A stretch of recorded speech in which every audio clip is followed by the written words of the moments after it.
In the United States, stalking has become an epidemic due to the easy access that we have to other individuals through technology. Stalking is a form of mental assault in which the perpetrator repeatedly, unwantedly, and disruptively breaks into the life world of the victim, with whom they have no relationship or no longer have. Throughout most of the country, stalking is illegal. Approximately 3.5 million people were reported victims of stalking during a 12-month period. 11% of those individuals had been stalked for more than 5 years. 1 in 12 women and 1 in 45 men will be stalked in their lifetime. 85% of those stalkers are men. Stalking is a term commonly used to refer to unwanted and obsessive attention by an individual or group to another person. In psychology and law, the definitions of this word may vary due to the different views they both have.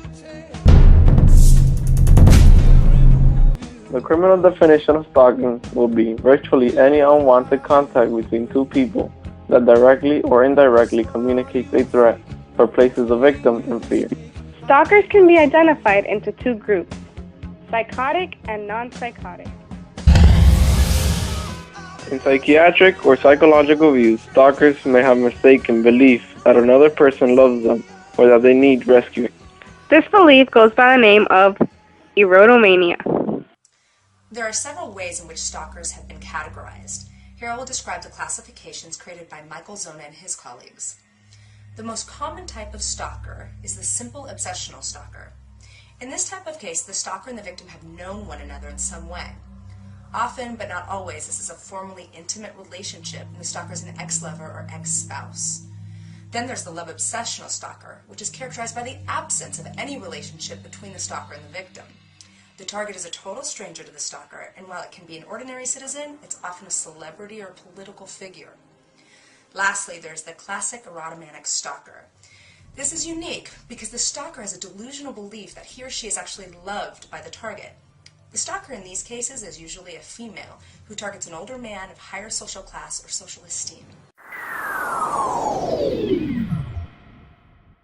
Cyberstalking is one of the most common ways of stalking, since most of the population is on social networks such as Twitter, MySpace, Tumblr, and Facebook. Cyberstalking is the usage of technology such as microphones, GPS, and cameras to stalk a victim much easier. On April 27, 2003, Harvette attends a networking dinner, hoping to attract new clients. I ended up going to this event for NAACP. It was great, meeting people, talking with them. Harvette gives her business card to dozens of people, including 35-year-old Kevin Gary. He didn't stick out to me in no way. I didn't give him a second thought. To Harvette's surprise, Kevin Gary calls her the very next day. But right away, it's clear that he's looking for more than a haircut. And that was when he said, you know, I want to be with you. And soon, the harassment goes beyond phone calls.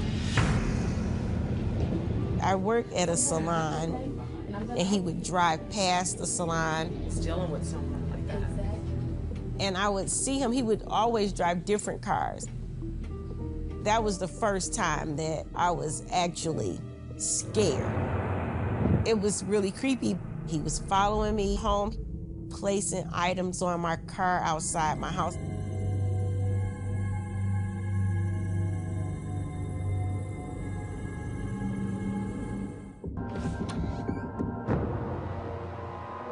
As soon as he got out, he sent a huge box with gifts, champagne flutes, gifts with my kids' names attached to them.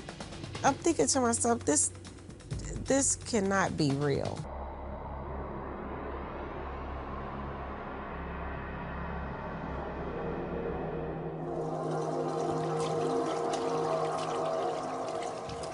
He had been in my house. He had licked the mirror in my master bathroom. I didn't know how far he would take it. I mean, it's just sheer terror.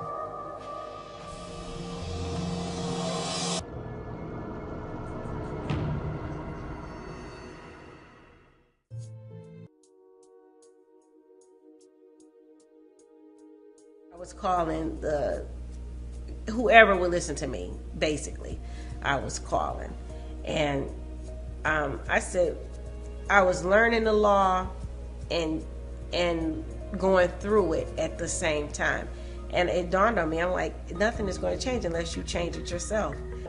People today shouldn't take things for granted. Men and women, both.